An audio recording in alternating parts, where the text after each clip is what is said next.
I don't know how you would be someone that could provide value to people unless you become like a material expert in something. The money side of things, I think, is unfortunately kind of a secondary thing. You know, what are some of the gifts that you might have? What are some of the things that you have? Or what are the things that you're interested in? That's what you want to try to lean into, because then you're not forcing yourself to do anything. But once you're able to build that skill set out, then you might be able to have something that you can kind of cash in later on.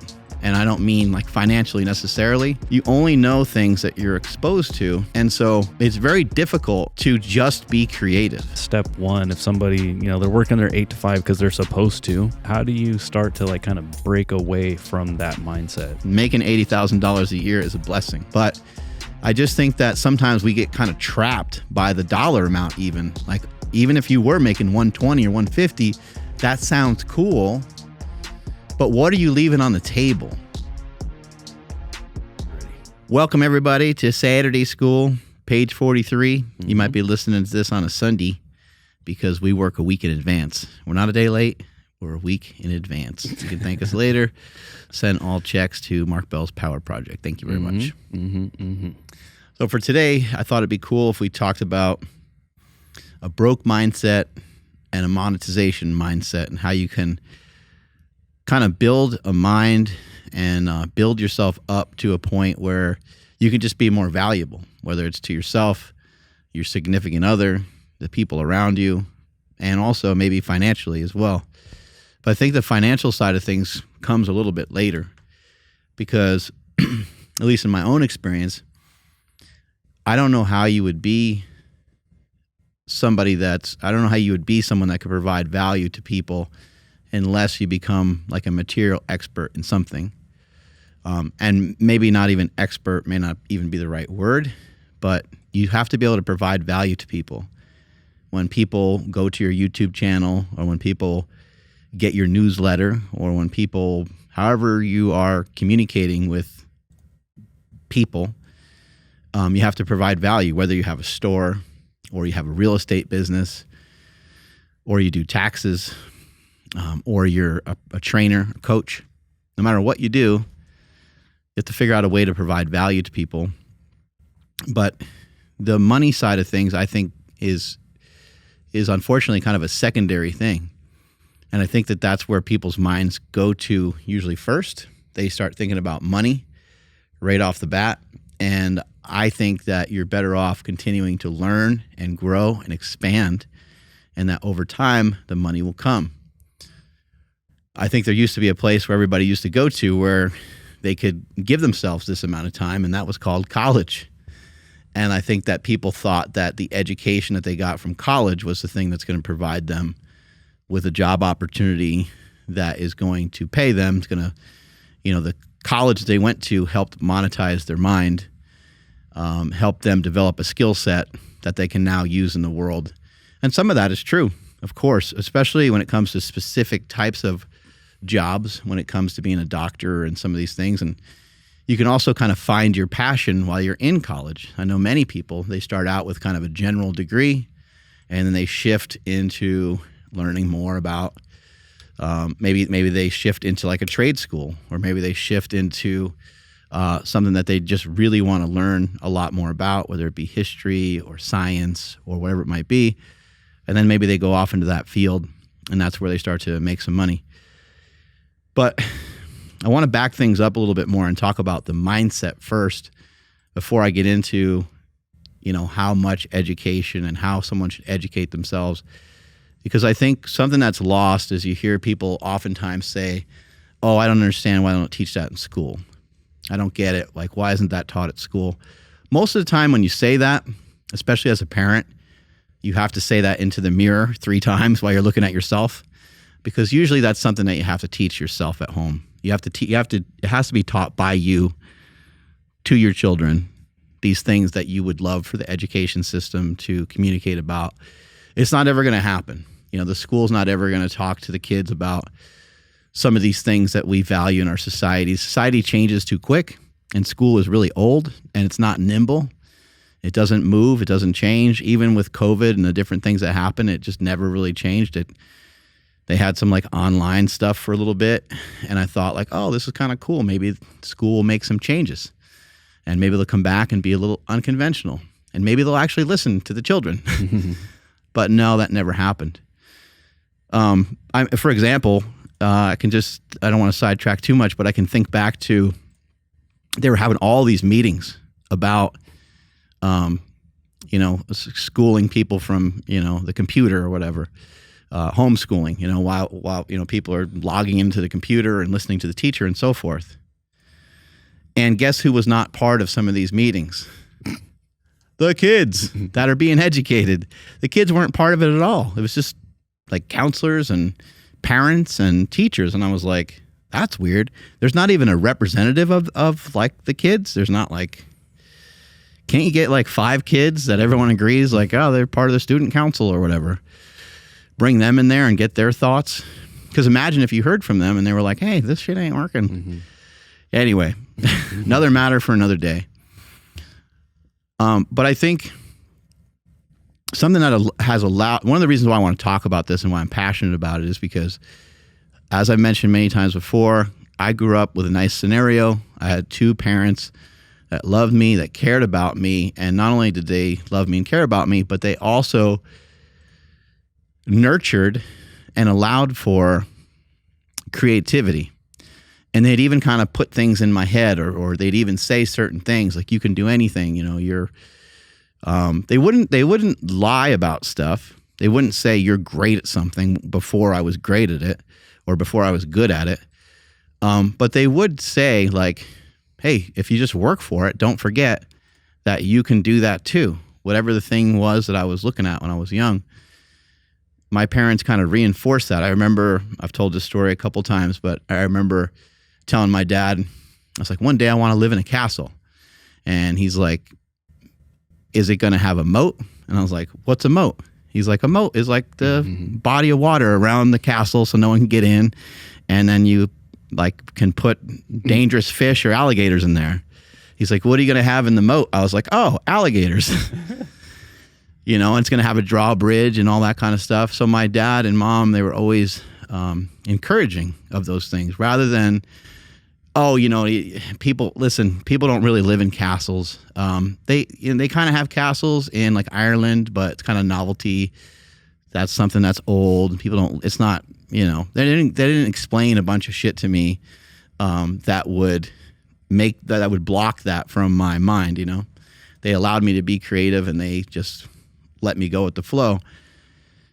And then even when it came to school, when I wasn't really strong with certain stuff in school, whether it be English or math or some of these things, reading comprehension, some of the stuff just kind of seemed to elude me. I was like a little slower than some of the other kids, or it just took me longer to finish things.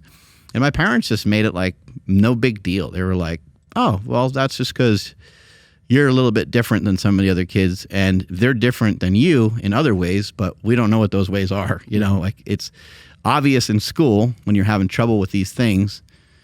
It's obvious what you struggle with, but is that same, like where is that kid at recess? Like is that kid playing football with you? Like, no, he's not, right? Because he knows that you'll kill him. Are you faster than that kid? Are you stronger than that kid?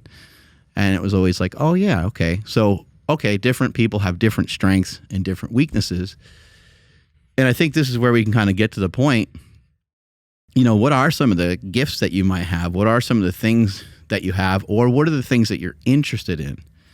What are the things that that you're excited about? And those things that you're excited about, that's what you want to try to lean into, because then you're not forcing yourself to do anything. From the time I was really young, I started lifting. I don't think lifting was a passion for me at first. I think it became one later on. I started my body in motion, and the body in motion wants to continue moving forward. And I started to like it. Normally you don't like something until you're like halfway good at it. Like, how much are you going to like baseball when you go to play it with your friends, and your friends are able to clobber the ball here and there, but you can't get a hold of it? Like, you're not going to really like it. But what about if you practice a little bit? What if dad or grandpa, takes you to the backyard, shows you how to swing, shows you how to hold the bat a little bit better, and the next time you're with your friends, you crank a home run. That's going to make you feel really good about yourself, and that's going to allow you to start to lean towards being able to build being able to build a skill set within a certain thing, in this case, baseball. But once you're able to build that skill set out, then you might be able to have something that you can kind of cash in later on. And I don't mean like financially necessarily, but we will probably get to that more towards the end of the show. But if you're good at baseball, that could be something that you hang on to for a little while. Why would it be important for you to hang on to baseball? Because it can make you feel good about yourself. Remember, a lot of the times the stuff that we do physically is more for our mind and like our spirit than it is for our body. You would think, no, it's physical. It's my body. I'm training my body. Yes, you are training your body, but through the pathway of training your body, you're callousing and strengthening your mind. So you go through some stuff in baseball, you get better at it. How bad do you want it? How good do you want to be at this? All depends upon how interested you are in it. If you are interested in it, you're going to lean towards it more. If you're not that interested in it, you're going to be like, oh, I actually like playing basketball, I think, more. And then you might gravitate towards that. And then you see how far you can push that. But I think that as a kid, you kind of, even as an adult, you kind of only know what's in front of you. You kind of only know what's around you. And your friend plays baseball. Your brother plays football. Your uncle played basketball.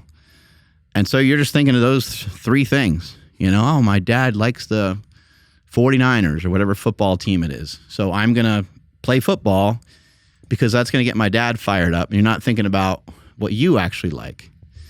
Maybe that doesn't represent anything that you like at all. Maybe you don't even really care that much about a particular sport. But we tend to only be able to think what we're exposed to. And I was given an analogy a little bit earlier today, 40 years ago or so, 30 years ago, before there was jiu-jitsu, the most well-meaning fighters in the world couldn't think of jiu-jitsu unless they were exposed to it or unless they got smoked by it. And jiu-jitsu changed the landscape of fighting forever. And maybe there's something now that we can't think of that will change the landscape of fighting again. I don't have any idea what that would be, but who knows? It happened before, and maybe something like that will happen again. And so jiu-jitsu, like, what is it? It's a particular skill set to be able to take people out, to be able to control somebody else. To be able to control, originally it seemed like a lot of it was to be able to control someone that sometimes was more physical than you. And you can have a skill set that is probably just as mental as it is physical, because you have to be able to think your way out of these positions and think your way into getting these people in these other compromising positions. Probably like almost like you got to think the whole time. I didn't even really think about that. Sometimes I guess it becomes like instinctual after you've been doing it for like a long time. But I mean, a lot of sports are that way too. But there so many sports are like, things happen so fast. I know that things can happen really fast in jiu-jitsu as well, but I think there are ways to hold on to each other and to kind of slow things down for a moment as you get an opportunity to breathe or think, depending on how good the other guy is in comparison to you. I know I wouldn't be able to think at all if I was rolling with Andrew because I don't have any skill set. If I was rolling with Nsima, it'd be 10 times worse. I would just be like, oh, they put my arm over here. Oh, my face is over there. Oh, now I'm getting choked this way. Now my leg's going that way. You can't really even really think. But back to the point is that you only know things that you're exposed to. And so it's very difficult to just be creative. And what I want to encourage people to do, maybe as a kid, you weren't encouraged to try different things. Maybe as a kid, you were discouraged a lot of times. Maybe you went to go do something and you made a fool of yourself. You went to go play baseball. You swung at one ball and like you hurt yourself, like hurt your back or something, or the ball hit you and you cried and everybody made fun of you. Like, you're a big baby. You're 12 years old. What are you crying about? It's like, well, baseball freaking hurts. And maybe you had a bad experience. What I want to encourage you is to start to try to really find different things, because you don't know how they can change your life. You can go from having a broke mindset and not understanding things that are outside your box that you were born into. And I'm not even saying that the box is necessarily broken, but it doesn't allow you the growth mindset that's necessary to be able to have a mindset that can continue to grow over time. And that's kind of what I mean by monetizing your mind. Like, let's make this mind grow, and over time it's going to become more and more valuable. And will it ever turn into money? It probably can, but we'll have to think about that after we already acquired the skill sets. Mm-hmm. Yeah, and I just, as a kid, if you're not encouraged, you're almost ostracized if you do try other things. All my uncles, everyone played football, and when I wanted to play soccer, it was like, that's a girl's sport. You're not tackling anybody. Like, don't be a little wuss. And It's like, but I don't want to do that thing. Like, I love watching the Niners play and stuff, but like, I'm actually kind of good at soccer, but then, everyone makes fun of me for it. So then I don't do it. And whether or not that I carry that with me, but a lot of people who aren't encouraged to, have the monetization mindset, they do carry it into their adulthood and stuff. So how can, like, what do you think is like kind of step one if somebody, they're working their 8 to 5 because they're supposed to, maybe they don't want to. So like, how do you start to like kind of break away from that mindset? Yeah, I think it's, I've heard Jordan Peterson say something like this. He said something to the effect of that pursuing happiness is a luxury, but pursuing what you are, I'm losing the word. But basically he meant like by pursuing the thing that you love, that's like a moral obligation. It's a moral obligation to pursue the thing that you love, because you're going to find a lot of life's answers in there. So what does that mean? Does that mean you just quit your 9 to 5 and like, I'm going to follow my dream, bro? I don't think so. I think what it does mean is that you simultaneously, you have your job that you have an obligation, you have a responsibility, but it's going to be your moral obligation over a period of time to pursue what really fills up your cup, what really fills up your heart. Is it helping other people? Is it, do you really love running, but you literally don't have like a lot of time for it? Because some things that we like and we love, it's kind of hard to get good at them unless we have a specific amount of time for them. I know we know that you can slowly but surely get better at something. We do it once or twice a week. We know that, but it's a more difficult route. And that's the route of somebody who's super patient and super mature. Most of the time we're neither one of those. So we choose to go to jujitsu like 4 times a week, or we choose to run every day. I run every day, not because it's optimal. I run every day because it's like what's in my head and it feels good for my brain to go do that. But yeah, somebody that does have the 9 to 5 and they don't have the luxury to go around and chase what makes them happy, you're going to want to still think about like, what is the thing that you want to do? I think if you're to back way up and you're to think, what's this going to look like in like 10 years? Again, think of your way into lifting. I'll just use my own powerlifting career as an example. If I would have took 6 months off from powerlifting and just reset and reloaded and rethought and just flat out didn't powerlift and wanted to pursue raw lifting a little bit more, I would have hit every goal that I had and then some. Like, I just know that I would have. I've done things like that before, but I did it when I was younger. At this time around, I was like, I ain't waiting around, man. I'm going to give this another go. Meanwhile, in the previous training cycle, I blew out my pec. And so when I came back to powerlifting and I benched 578, that was after I tore a pec for like the second or third time or whatever it was. In training for the 578 bench, I slightly tore my tricep, and I still was able to go to the contest and be able to hit that 578 bench. And when I went for 600, I gave a pretty decent push on it, but once the weight of that kind of hit me, it was too much, and I tore my pec again. But again, if I would have just pulled back a little bit, if I would have just taken my time and said, how do you really want this to end? How do you really want this powerlifting career of yours to end? You want to end it with an exclamation point, or do you want to end it with like, it's pretty cool, you did 578, but it's not 600. There's you have control over these things, and anybody that's in any sport, anyone that's in any, it's even worse than that a lot of times. So at least for me, it sounds so stupid to say some of this, but at least I was already Mark Bell. At least I was already secure. I was already making money. I already had the slingshot. I was already doing all these things. I was already somebody in powerlifting. I already did the things that I wanted to do. There's some people that they just cannot stop bench pressing. They cannot stop doing curls. They cannot stop doing tricep pushdowns. And their elbows are killing them. Their body's killing them. Their body's telling them, the last thing that we need is for you to do these exercises this week, And they can't take a week or two off. Someone's shoulder's bothering them. Mm-hmm. And there they are, doing bench and doing dips and doing push-ups. I just got to work through the pain. And that's not the answer. The answer is to like, hey, what would happen if I just took a big step back from this and just kind of reloaded with a little bit more information, with a little bit more knowledge? So again, kind of back to, somebody having like a 9-to-5, or somebody being in college and kind of just feeling like in a funk and they're not doing what they want to do.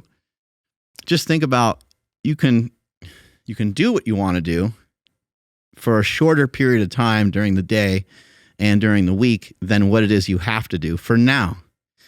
Then over time, you should be able to flip those things around to where now 70% of the time is you playing and doing and messing around with the things that you love.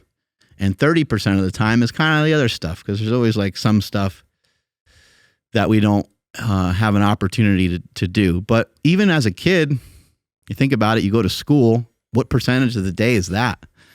You go to school, seems like forever. You leave at like 8 o'clock in the morning. You come back at 2 or 3 every day. And that's 5 days a week, every week, except for some weeks some time in the summer. And so that is really flip-flopped, right? Like that's you doing, maybe some kids really enjoy school, so there's that. But it's a lot of kids probably doing things that they don't really want to do, they don't really love to do. And then on the other side of it, maybe they play volleyball, they do some stuff with their friends, but that volleyball practice is an hour. The time they got to hang out after school with their friends is 30 minutes. They hang out with their friend on the weekend every Sunday. It's like for 3 hours or something. It's like so minor compared to the amount of time they spend in school. So hopefully as you get older, you can flip some of that around. I think that like a 90% of you doing what you want to do or you doing what you don't want to do, I think both of those are bad.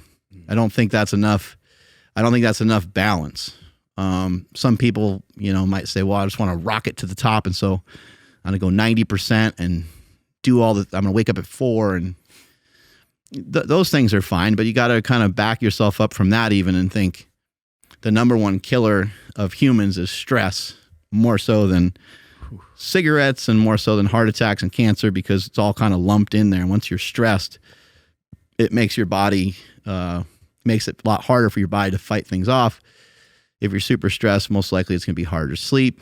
And so even someone like a Joe Rogan who talks about like longevity, it may be harder for somebody like that, or someone who's driven like a Jeff Bezos or an Elon Musk. It might be harder for these guys to live longer. I'll use Jeff Bezos as an example because I realize Elon I don't think really trains. But you would imagine that Jeff Bezos must have had some pretty stressful times in his life. Rogan seems like he's ahead and seems like he's not super stressed, but there are hundreds of millions of dollars. There are hundreds of millions of dollars that have been generated by his show. And even the success that I've had, it would be foolish for me to not recognize like that's an extra stressor, having employees, and then, trying to, have people work with you, have people work under you and things like that. And that communication, like those are all those are all stressors. And then who you are, even in your community, who you are in your family. Those are all things that it's kind of cool. Like if you're hovering around like the middle or the high end of the middle, those are all cool spots to be, because someone could easily a family member could be like, oh, I'm going to get there too, But when you're really killing it, it's like, it's a different thing. And it doesn't have to be, but there can be more stress with things like that. So things can become kind of unbalanced. But anyway, that 90-10 is like, that's not something you want to mess with. You want to have it. You want to have your time commitment to the things that you don't want to do. It's probably going to be pretty high when you're young, and you should be able to flip it as you get older, but you're going to have to develop a skill set, and you're going to have to develop a monetizable brain, a monetizable mindset to have something that's valuable so you can flip that around. Mm-hmm. Yeah. When you were paraphrasing what Jordan Peterson was saying, in regards to like, it's your obligation, to kind of pursue this or whatever. I can't remember who else it was. It might've been Stephen Pressfield. But basically it's kind of like your duty. Like you're put here on this earth for it. And, talk about zooming out 10 years from now. Like when you were powerlifting, were you doing it for anybody else? Like period. No. And I think that's what drew people to it. Yeah. So, well, that's amazing. People like, this guy doesn't care. Like he wears this weird hat and it's sideways or backwards or whatever the weird nonsense I was doing and rapping and just just having fun is for me. Yeah. It was all for you. When I was working on my photography, it was because I didn't want to go back to my regular job. Like I wanted to just break away from that. But even for myself in doing that and now being a part of the podcast, like we do have people that work for us now, or well, they work with us, but you know what I mean? Like the podcast has helped families now, and like, so if I wasn't here, maybe that wouldn't happen as successfully, kind of tooting my own horn here, but like for yourself with, powerlifting, I don't really need to say too much, but like you've helped a lot of people, and it's all because you were kind of focused in on your thing. This is your thing, your passion. I'm going to go all in on this for myself. And then 10 years later, it's like, oh, wait a second. I'm impacting the entire world now. So it was more than just your obligation to pursue your passion. It was why you were put on this planet. You were meant to do bigger things than just your typical, whatever, 8 to 5 person, although that person's also put here for something. Yeah. But maybe that person thinks it's too late. How do you break that weird feeling of somebody? You can throw in any age and everybody will think, oh, I missed the wave. From, 20s to 30s, 40s, 50s, everyone probably feels like it's too late. How can you help somebody get over that weird thought? I think the only people that will feel like they're missing out are people that, maybe get a look behind the curtain, or they're like, oh, that's what everybody's talking about. Holy shit. They're just like, whoa. It would be like entering like a new world or something, there is something really amazing about figuring something out. I don't know if people know what I'm talking about, but like, I don't know if you've ever been driving and if you heard a quote or heard something on a podcast and it just hits you so hard. Like you're almost like, I should pull the car over right now for a minute. This is insanity, because whatever it was that they said connected the dots in your brain over to the other side that was like disconnected for some reason. And I hope people know what I'm talking about, but I have parts of Davis, California. I live in Dixon, but I have parts of Davis that are like, they're cut off from me. I can't link them together. I'm like, wait, how do I get from this street over here to this street? How do I get to, how do I get to this school, or how do I get to this area over here? And they're not connected. They're connected by other roads because I know those roads. Those are familiar. I'm like, I need to backtrack and go over those other roads. But sometimes you get a message or you see something and it just connects that stuff together once and for all for you. So sometimes there's like a quote or something that you hear where it brings all that together, and you feel that, like I get in goosebumps even just thinking about it, because it's been so transformative to me so many different times, so many different ways. And it's sort of foolish in some ways because you've heard people say similar things, but for whatever reason, they didn't like land on you the right way at that time. And I think timing is everything. So with the person that, with the person that kind of wants out and they want to start making adjustments, they're not even going to really realize that they want out. They've been inside this coffee mug, for 20 years, and they're like, this is great, man. This is awesome. Like every morning they dump a bunch of coffee in here. It's awesome. And just swim around in the coffee. And they just think that that's cool, but they don't really realize, like, you don't have to just be a coffee mug. You could be a shaker cup, or you could be a bigger cup, or a smaller cup, or a bottle. A ninja blender. Or a ninja blender. You could be you don't have to be what Kenny calls poverty water, like the Crystal Geyser water you get from the gas station. That's super. We talked about that water sucks. Well, it's super crinkly. Like I have a Fuji right now Fiji rather, that I put up to the microphone, and it only does that. But the Crystal Geyser's like. It's just like a bag. Yeah, you're like what is this thing? When you go to open that thing, it like you basically have to like grip it, but if you grip it too much, it shoots water everywhere. It's terrible. You could be a glass bottle of Pellegrino, for God's Dude, sakes. Could you imagine? You understand what I'm saying? You could be opaque. Yeah. What else could we be? I guess. Well, this is a family show.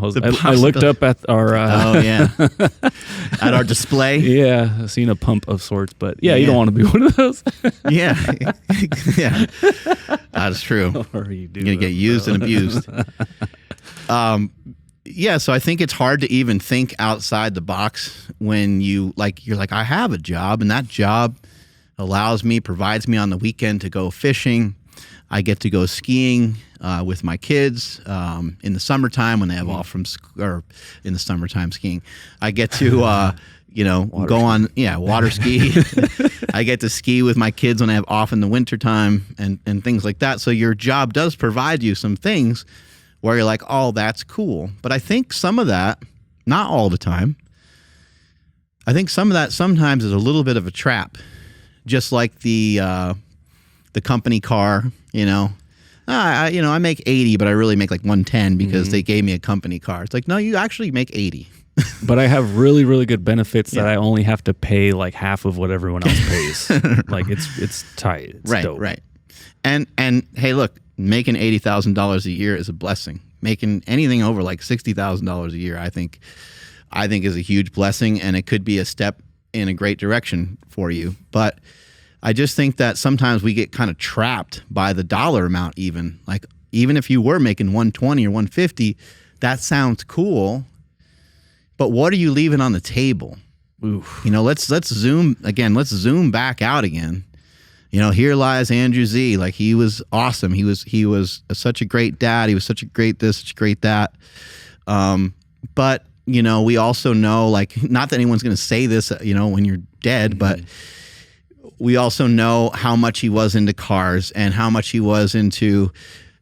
He started really talking a lot about jiu-jitsu, but he never went. Mm-hmm. He had those cars he was going to work on. He never worked on them. He's talking about podcasts. He never did that one either, but he was really nice. He was a really sweet guy, but it would have been cool to see. I wonder what he would have, Mm-hmm. So if you can zoom out and think like, man, it's just like, they're not even really risks. I don't think they're not that bad. Like, they're not that bad. Every once in a while they're tough. Mm-hmm. But I think anyone that can see outside the coffee mug that they're trapped in, you need to take a little risk. You need to try to make that leap, make that jump, because I was explaining this to somebody the other day. They're like, I have this crazy opportunity. They're like, I could give X percentage of my company to this superstar person, and like, boom, off to the races this would go, right? And I was like, well, okay, there's two ways of looking at that. One is like, that is crazy because you haven't been in business that long. Like, that is amazing. Like, that is, you should really pat yourself on the back, because I have not even ever heard of that before. Like, that's wild. So there's that. The second thing is, like, that could work out and that could be amazing. The third thing is, and still on the positive side, is if that guy takes X percentage of this company, then I should be I should understand that I have the ability to build other companies and other brands since I just built this one. And I'm talking to this guy that's such a hot commodity. I'm talking to this person that's such a hot commodity.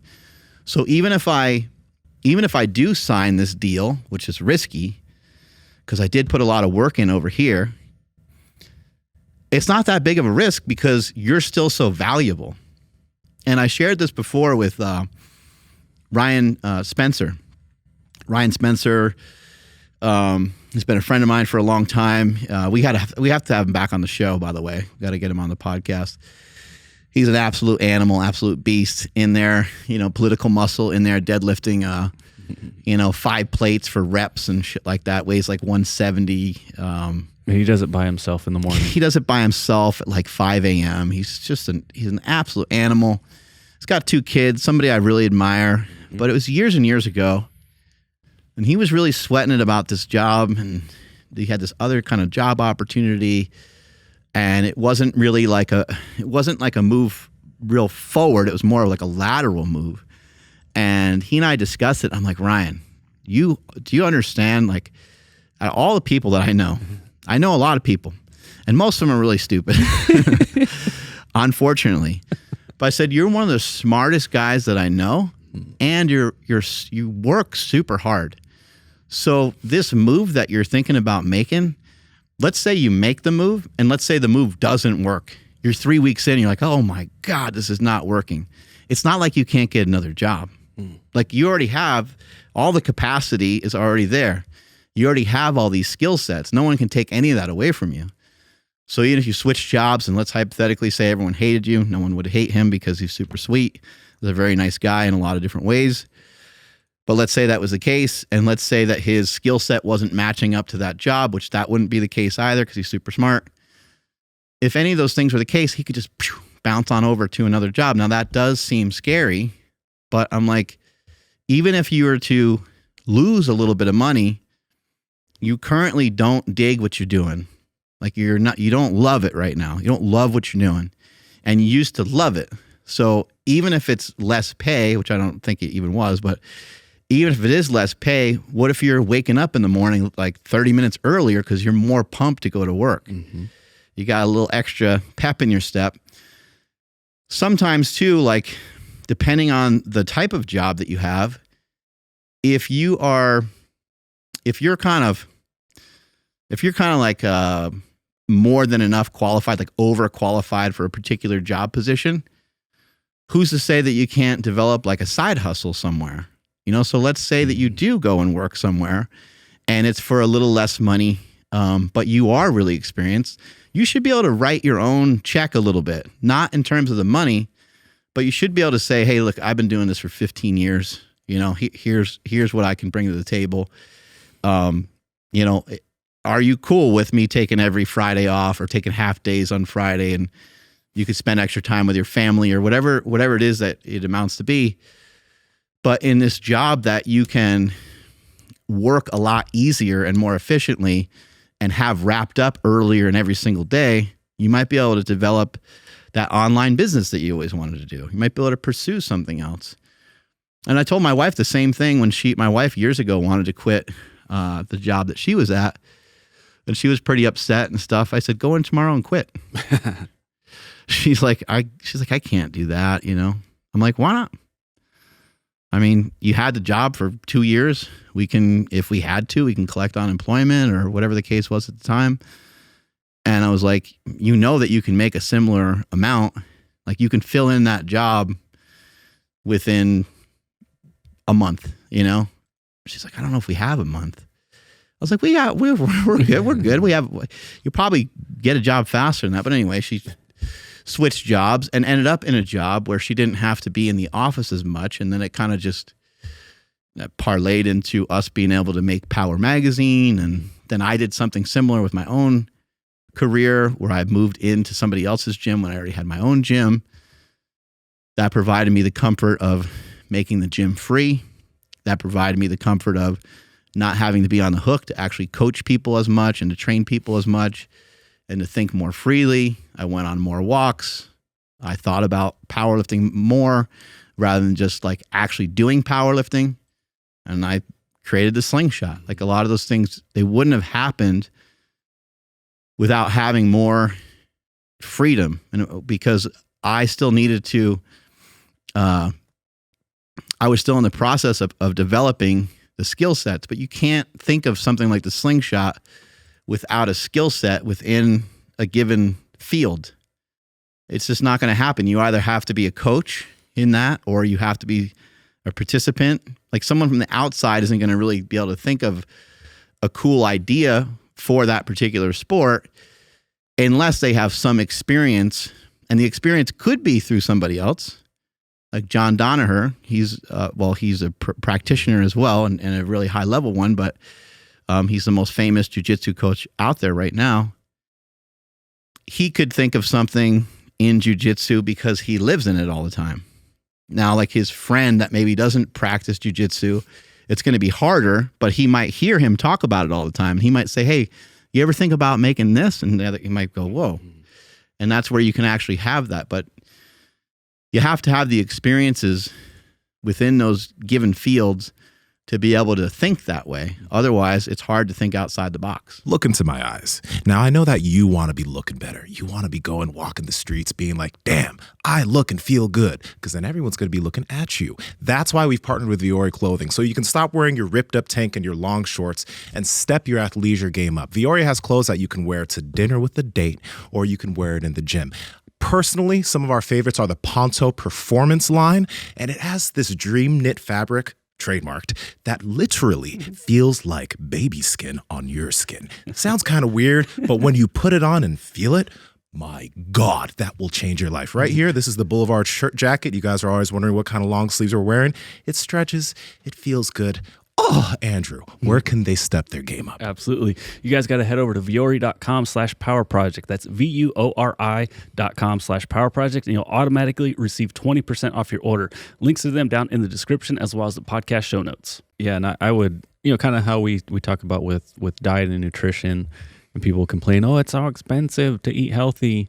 It's like, well, you can't not afford to eat this way. You can't not afford that thing. So when it comes to risk, I think it's riskier to stay at a job that you really just can't stand, right? Your health is way more, important than that paycheck or whatever you're getting. And it's funny. So I don't know how accurate this story is because I didn't follow up and actually research and figure out exactly what happened. But I was told about an Amazon robot that was just they let it loose. They're like, oh, this is gonna be crazy. It's like all AI, so it can teach itself. It can learn how to do the job better than humans, like packaging and stuff. And I guess once they turned it on, it was doing okay, and then all of a sudden it just shut itself down. And whoa, what happened? It literally killed itself because it was like, wait a second. I'm going to be here forever, and all I do is put boxes together, and then I just ship them out, and more boxes come, and I just do that forever. That's it. That's all you're going to do. So it was like, I'm out. I don't want to do this. And so it shut itself out. Again, I apologize if that's super incorrect, but even if it's not, it's a cool story. And again, I have to go and I should have double checked, but it's cool if that's exactly how it happened, because it's like telling a robot that knows nothing else to be like, you're going to do this 5 days a week, but don't worry, you're going to get 2 days off. And then you do it 5 more days a week, and then you get 2 days off. And then, but don't worry, for the whole year, you get 2 whole weeks off. So it's crazy. I think it's more risky to stay at a place that you dislike and just give it a shot for something that you might accelerate, you might change the world. But another thing, because this was stopping me early on, is, especially with photography, it's like, dude, there's so many good photographers out there. What's going to make me different? How can people kind of separate themselves from, we'll use Danaher, I love MMA or whatever it may be. It's like, damn, but I'm not him. And then it's like you Google MMA coach or whatever it may be, and there's 300 in your hometown. So that's another deterrent. It's like, well, maybe I am too late. Okay, maybe I'm not too late, but am I good enough, to really make this leap?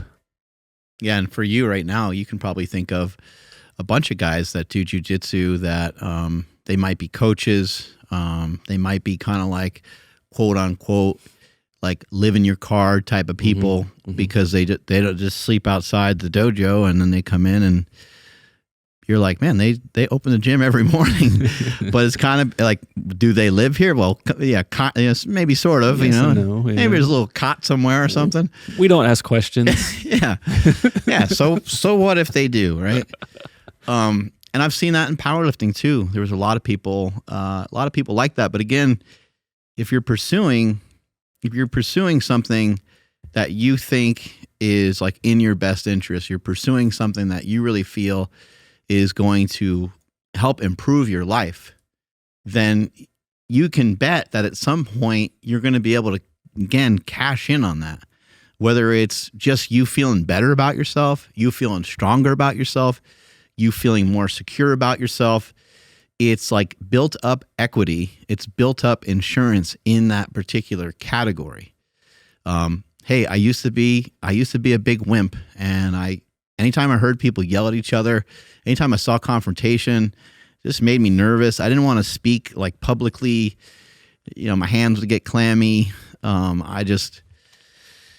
Any sort of head-on stuff, even just telling somebody how I feel, you know, was a big deal. But because I did this and because I leaned into it, I now am through most of those things, and maybe some of those things still don't feel great to you, but you're able to communicate on a different level. And I've seen people talk about people that do participate in like martial arts, how they just even stand different. You know, somebody might kind of stand and kind of like a little bit of head down, not a lot of eye contact. And this happens with lifting too. It's actually a really interesting thing happens with lifting. I trained a teenage kid years ago, probably like 15 or so, 20, maybe, yeah, probably like 20 years ago.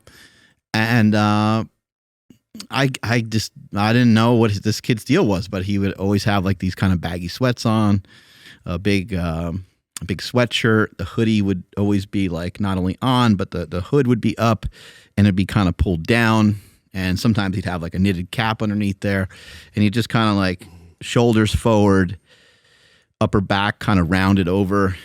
And I would say stuff to him, and I'd try to be like funny and stuff. And it was hard to get him like out of his shell. I got him lifting for a little bit, and he actually was pretty strong.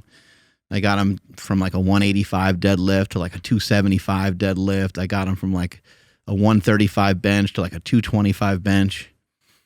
And as we were going, I would teach him. I would say, "Hey, you know what?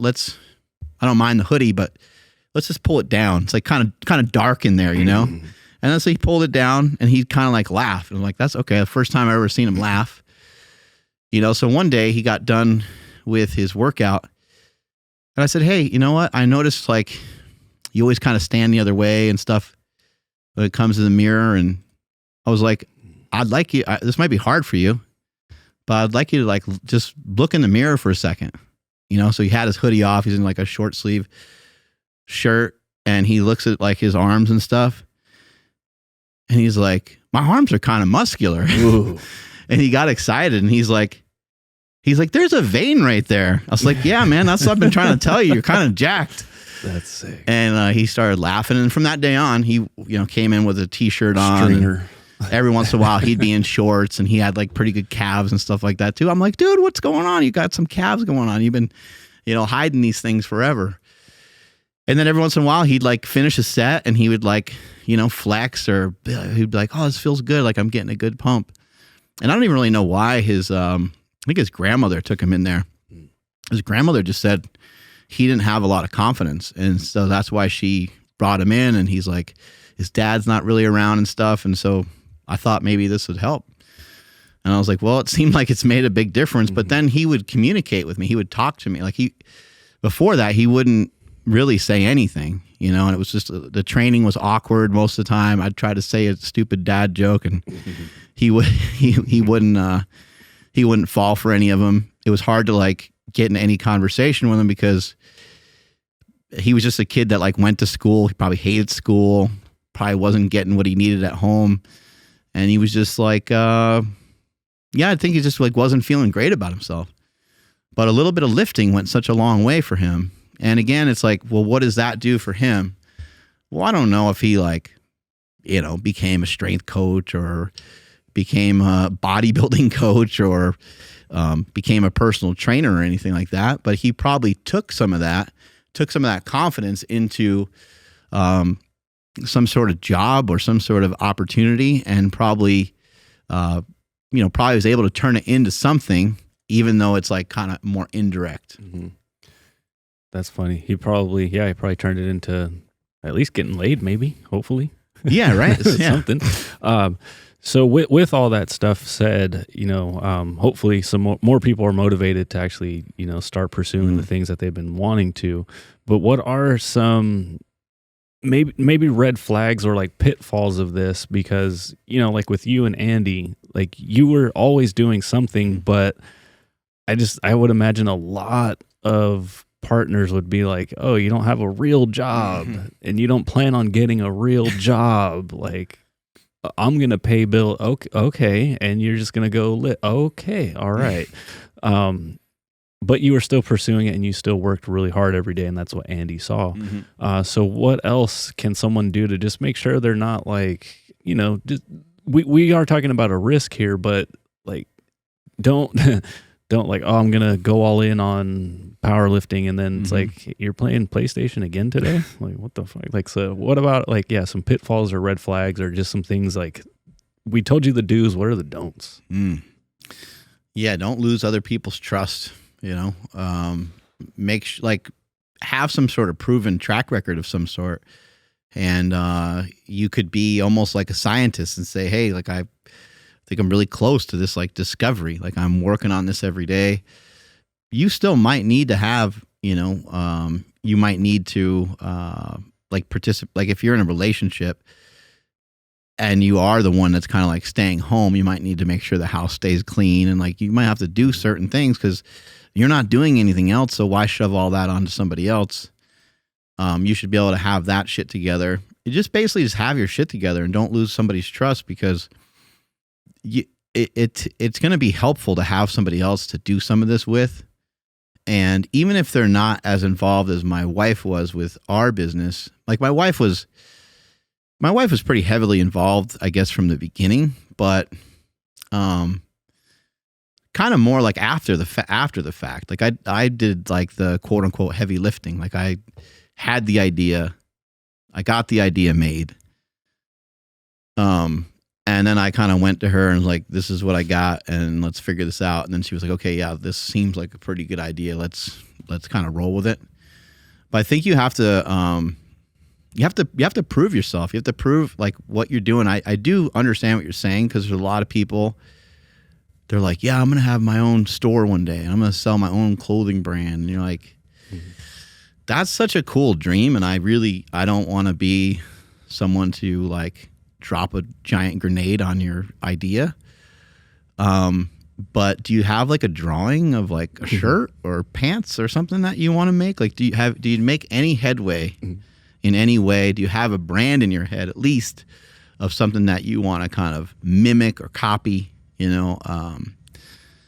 Have you even ever talked to a manufacturer? Have you even ever spoken to somebody that makes clothes that can tell you about the margins, can tell you about the pros and the cons? Have you ever even just gone to a local t-shirt place to see like how they print shirts? Hey, how does this work?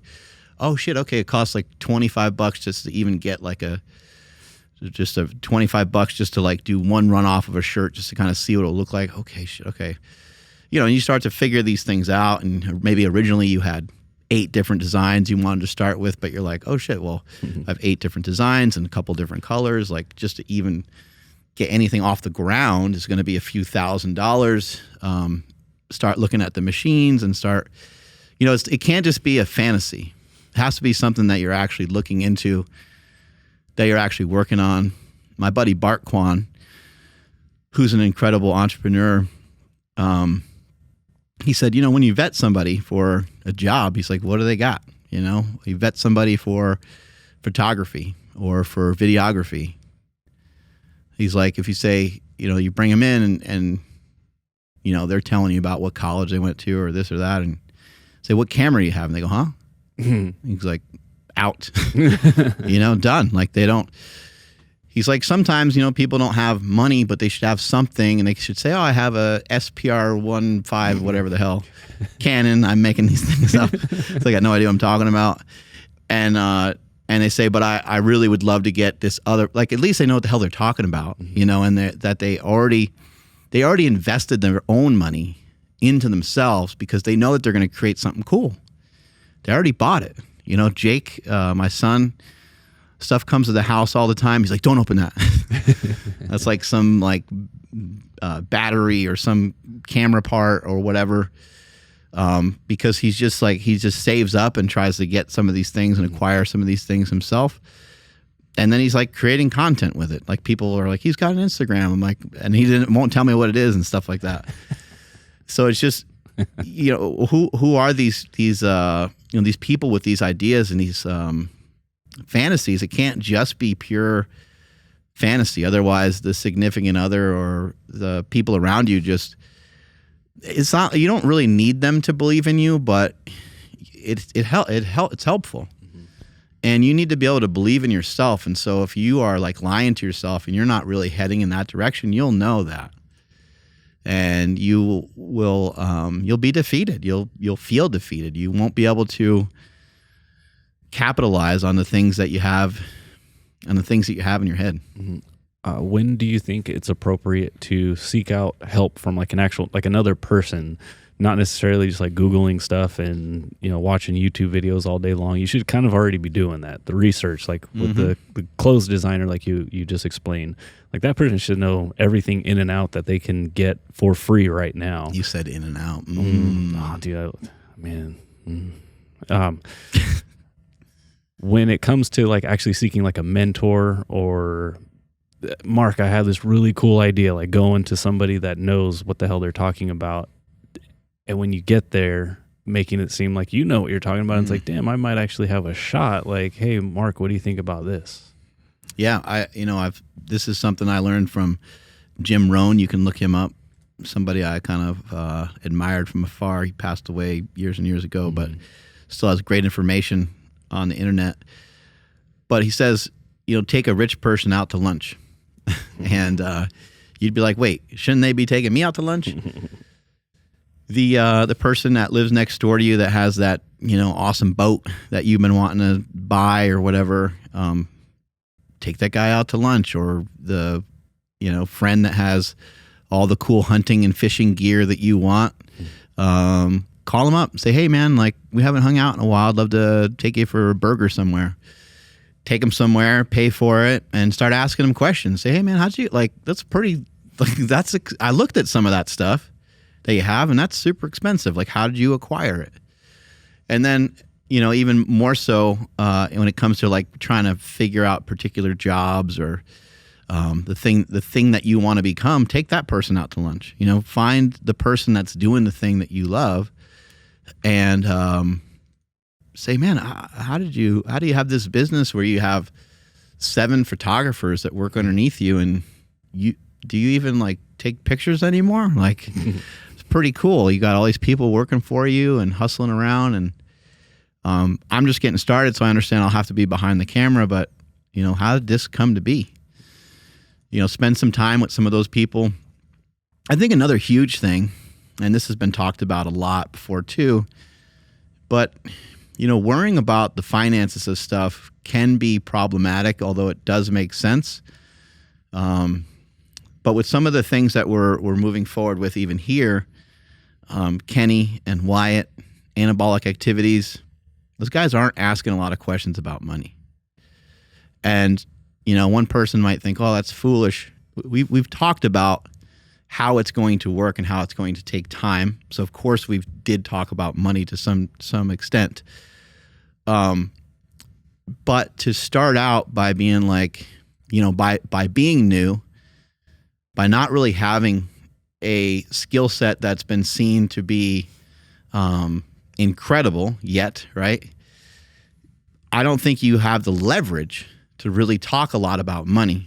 You could say something to the effect of like, hey man, I'm really working to work hard. I'm not that concerned about money. At some point, I hope I earn the right to have you guys start to think about, payment for this, payment for that. Wyatt does get paid by us for a couple different things here, but my point being is that it's not a great place to start conversations. And if you're trying to get your foot in the door, I mean, imagine if you're going, you listen to a band one night and you recognize they don't have like a bass player, and then you go to them, that night and say, hey, like, where do you guys play? And so on. You say, I'd love to play bass for you guys, but it's going to be $200 a show. Like, they didn't even hear you play, or you have no relationship. It could be way better to practice with them one time. You blow their minds. You have a really nice bass guitar that they are like, shit, man. Well, the guy knows what he's doing. He's got an expensive piece of equipment there. You're amazing at it, or you're at least halfway good at it. You vibe with everybody pretty good. And let it be their decision. They go, holy shit, man, he's an amazing addition. We didn't expect that you were going to be this good. Hey, you know what? Like, we gotta, fuck, man, we gotta, sorry for the F word. Crap, man, we're going to have to pay this guy. Like, he's good, Let it be somebody else's decision. At the same time, you never want to be taken advantage of. But most of the people you run into, when they, when you ask them kind of, hey, where'd you start? I mean, all the videos I made, I just put them up online. I wasn't really looking for money. But I did do stuff like simultaneously, and that's fine too. So while I was putting out a lot of information for free on YouTube, back in the day, I also made like DVDs and stuff. Like, there's no reason why you can't think of multiple things.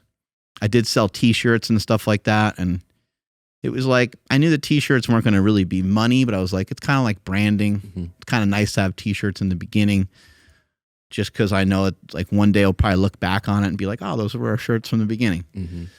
And so there are things that you can do. You can work on your current situation and pay the bills with what you have to pay your bills with, while you're simultaneously working on your future and working on your fortune. Do you think it has to be a 24/7 pursuit? It will probably turn into that. It probably will turn into that. And, if you're not super passionate or super fired up about something at the moment, I think that's fine. I think what will happen is you'll like wrestle with it. You'll start to do it more, and then you'll get more and more obsessed with it. A lot of times you get more obsessed with something, the more you get kind of kicked in the face, and the more that you get defeated by it. Mm. Like my defeat was the squat. Like, I just really struggled with squatting. And even like 405 and 500, those weights would just like fold me up like an accordion.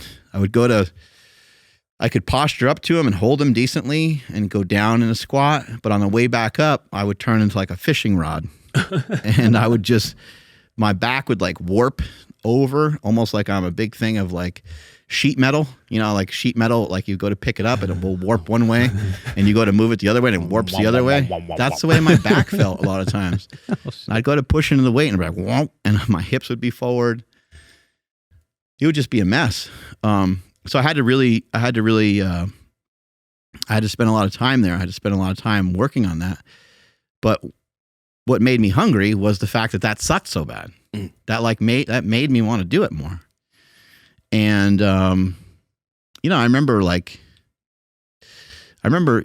was thinking to myself, I was like, you know what, you can be awesome at powerlifting, but you have to get through this. Like, this is what you have to get through. This is your Detroit Pistons. This is Michael Jordan had the Detroit Pistons that he had to get through. They beat the crap out of him. He had to lift weights, get stronger, and then he was able to get through them. And it made for a better story because, I don't know, would it be great if Jordan just came through and just won all the time? I think Bill Russell did that. No one seemed to care. He won 10 championships, but he just dominated everybody, and no one ever even really talks about it. That is weird. It's because there was no one, and Wilt Chamberlain, scoring 100 points, everyone discredits it. They're like, who do you play against? Yeah, Roy Jones Jr. Yeah, Roy Jones Jr. smoking people for I don't know how long, and then people were like, oh, the opponents weren't that good or whatever.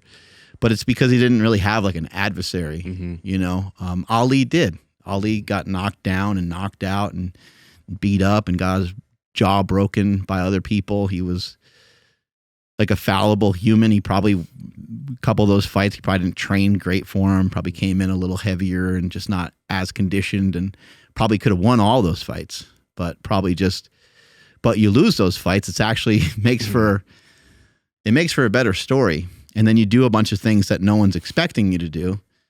That makes for a better story. Conor McGregor coming back after his, broken leg, and who knows what he'll be able to come back after doing that. And he won multiple championships in different weight classes and things like that. But Conor McGregor didn't just go and destroy everybody. I mean, I think it's very agreeable that he might not even be in a lot of people's top 5 for greatest UFC fighters of all time. Maybe some people would recognize like he kind of should be because of the attention that he drew to the sport and kind of what he means to the sport. So there's those people. But anyway, I think it's important that you don't always not everybody needs a tragic story. I think that's important to keep in mind. But you still need like some sort of rough go of it. You still need like to get punched in the face by something. It doesn't have to be your parents when you're a kid, but because you hear that talked about a lot on Rogan, and you hear it talked about a lot, and it's like fantasized about that these people have to have this like treacherous or horrible upbringing in order to like overcome these things and then to be awesome later on in life. And I haven't really found that to be true. I think that you can, so for parents and people, you don't have to necessarily break your kids' backs. You don't have to necessarily be extremely hard on them. You might have to have parameters, you might have to have rules and different things like that, but not everybody needs these really tragic stories. I'm a huge fan of the show Shark Tank, and Kevin O'Leary, who's on the show, Mr. Wonderful, and there was a woman on the show yesterday. Kevin O'Leary, unfortunately, his dad died when he was like 10, so that's a huge tragedy. But the man that stepped in, a lot of times you hear these horrible stories about someone's stepfather or stepmother or stepfather, beating them and all these different crazy things. His stepfather was like a world traveler. He was like an entrepreneur.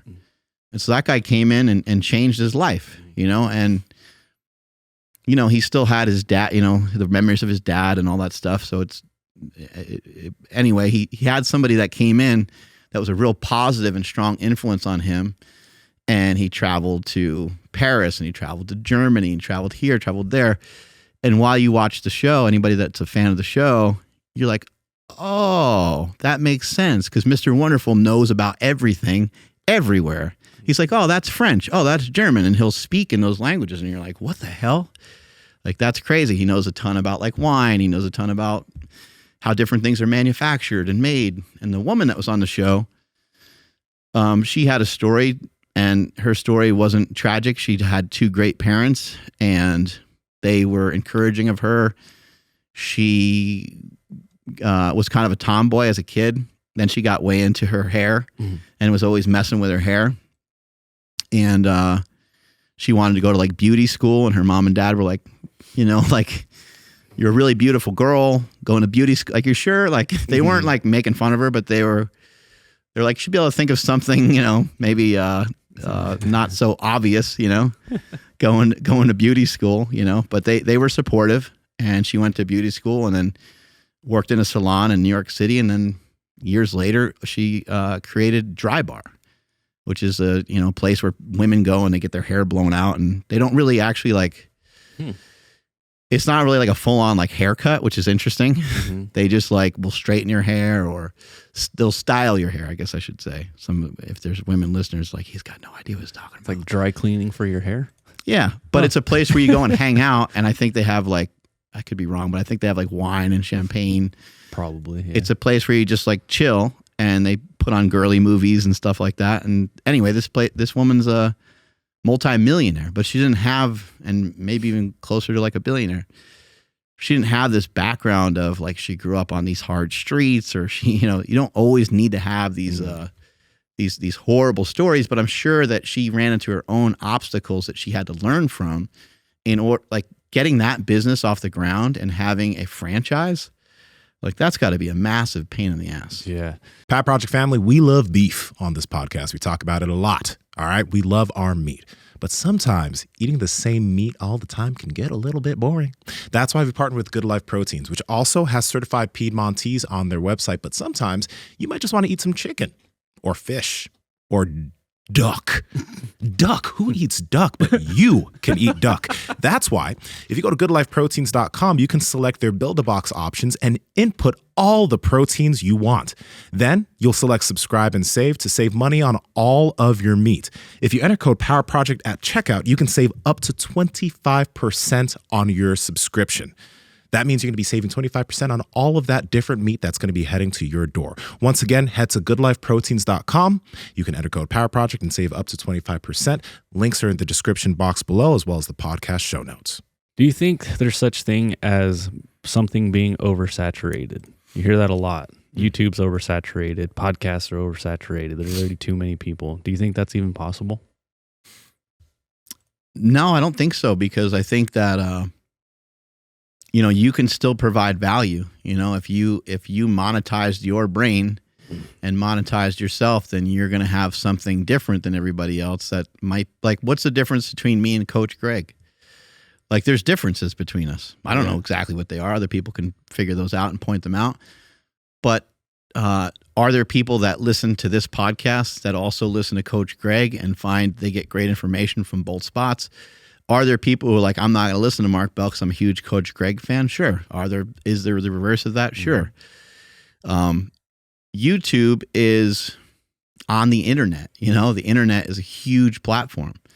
There's many, many different places to go. And as popular as Coach Greg is, or as popular as Derek from More Plates, More Dates is, we're all very, very small in comparison to the giants that are actually in the YouTube space that have 12 million and 24 million subscribers and Mr. Beast, right?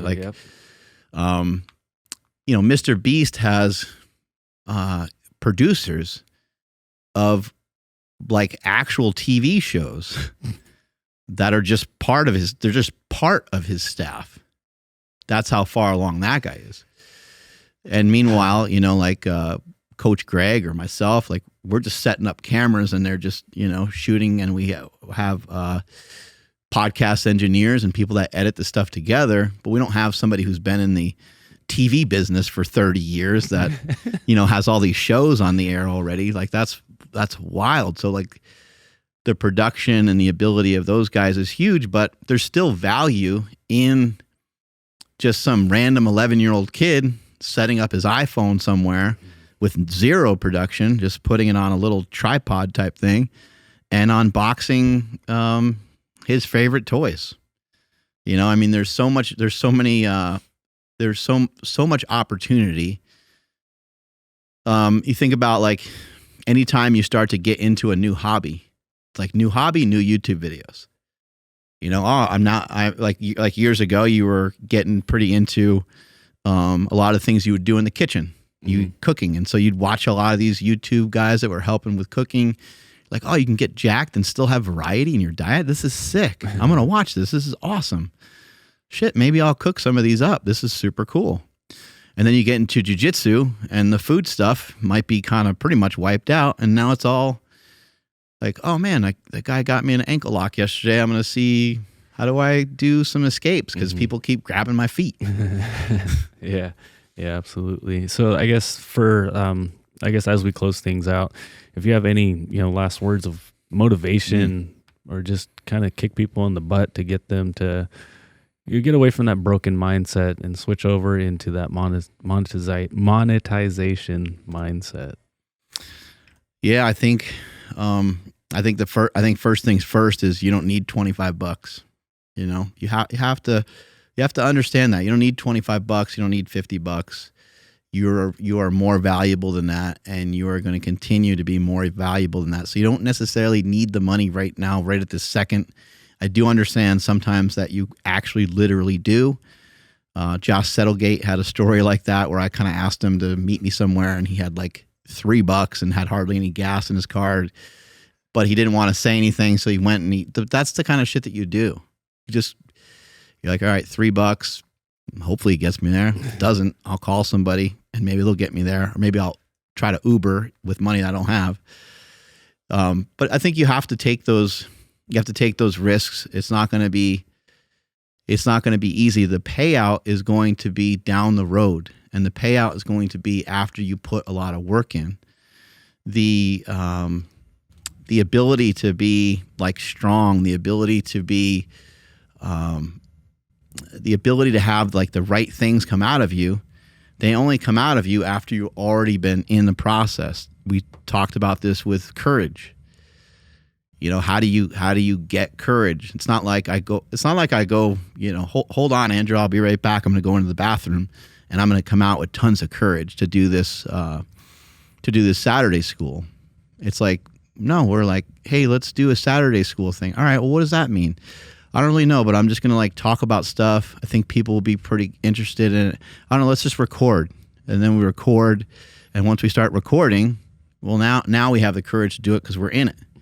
And now we have the courage to do more of it. And we got the incentive to do more of it because now we're on the hook because now we put it out there. And so whatever your idea is, whatever the thing is that you have in your head, I would do your best to put it out there. You know, with Andy Frisella's 75 Hard, you know, one of the things is he wants you to take like progress pictures. And one of the things with like a progress picture is that now it puts you on the hook. Even if your progress picture is private, even if it's just for you, even if it's just on your phone, you got your own little thing going on.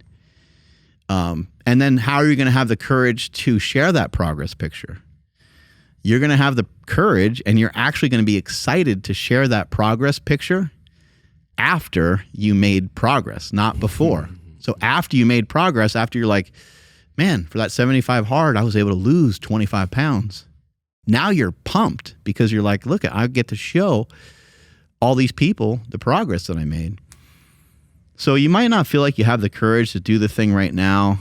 You might feel like you don't have the mindset, the skill set, but you will once you get to do it, once you start doing it. And we know that here at the Power Project because we've been implementing so many things over the last couple weeks, months, and years. My workout today, which I would think is like the worst workout of all time, all I did was roll. I just rolled around on a bunch of different objects to do some myofascial release. I did like 3 trips back and forth with the sled just to get the heart rate up. I did a little bit of the rope flow stuff, but no like lifting. Years ago, I wouldn't have even done a workout like this because I wouldn't have really had the courage to. I would just make fun of it. You know, I'd just be like, oh, it's dumb. Mm-hmm. But now I have the courage to do it because I understand how much stronger it will make me and how much I'll be able to kind of rebound and recover based off of that. And so I think in this pursuit, you really want to play the long game. And again, if you can just zoom out every once in a while and say, I wonder if I pursue this thing on the side. I wonder if I pursue this thing, you know, just on Saturdays for a couple years. Like, what's that going to look like? You know, if maybe occasionally when I'm on a walk, maybe I just jog. Maybe I jog for like a minute. I don't wonder what that's going to look like next week. I don't wonder what that's going to look like next month. But I wonder what that's going to look like next year. I wonder what that's going to look like the year after that. Something else I learned that I want to share with you in the final message here is that if you have things to do that are kind of light, they're not super difficult. Andrew and I talked before the show about cracking open a book. If you crack open a book and you start looking at it, just crack it open to any page, you're most likely going to be kind of intrigued by it. And Andrew and I, we're children, so we like pictures. So maybe that's your flavor too. Maybe you like stuff that has pictures. I like to look at stuff that's instructional, but it's gonna motivate you to read because you just took that moment to kind of crack that thing open. So in the things that you're doing, in the things that you're pursuing, if you just get started on it, if you just you have to go and grab the book from the shelf. You have to go and open it up. You have to actually look at it. Once you have done some of those things, you don't really need to worry a ton about motivation because you're most likely going to kind of skim through it. What's going to be a deterrent, though, is if you're like, I got to read 3 chapters every day, and I gotta read a book a month. Those are going to be the things that, unless you have the skill set, unless you previously have the habit of doing that, that's going to be too hard for you. Your workouts can be the same way. If you need Kratom, if you need a Monster energy drink, if you need any of these things for any of these activities, whether it be podcasting, writing, running, lifting, then what we used to say about handling weights on like dumbbell presses is, if you can't carry them over yourself, they're too heavy for you at the moment. Rather than having somebody lap the weight for you, we call it country club. Rather than having somebody put the hundreds on your knees for you when you're already sitting down, if you can't carry them over there, they're too heavy for you. If you need caffeine and a bunch of other stuff to hype you up for some of these workouts and some of these things, then at the moment, that's a little much for you. I'm not saying that you can't ever do it. That's like a card that you can play here and there. But the reason why I mention it is because over time, you will wear yourself out. If the things that you're trying to do, if every Saturday you're like, I'm going to learn so much about this topic because, I want to be a chef one day. And, I'm a UPS driver. And you go hard every Saturday as hard as you can. You spend 10 hours on that thing, and some days you're going to probably blow it off. You're going to be like, I don't feel like doing that today. I'm not going to look up those videos. I'm not going to. But if you are like, you know what, on Saturdays, I'm going to make a little bit of time, kind of check some of those things out. I'm going to read a page or 2 of a book that's going to advance me in that field. I'm going to watch a video. Boom. Now you're ready to go. Now over time, you'll ingrain that habit, and you'll be able to handle more and more and more. Just as we always talk about on this show, you'll be able to do more and be more. The more that you do, the more that you can handle. Andrew, take us on out of here, buddy. All righty. Thank you, everybody, for checking out this edition of Saturday School. Drop those comments down below. Let us know what you guys think about this podcast today. And then also check out the video that's going to pop up, if not already, on manifestation, because that stuff is real. And I think that falls in line with what we were talking about. Follow the podcast at MB Power Project all over the place. My Instagram is at I am Andrew Z. Mr. Mark Bale, where are you at? I'm at Mark Smelly Bell. Strength is never weakness. Weakness is never strength. Catch you guys later. Bye.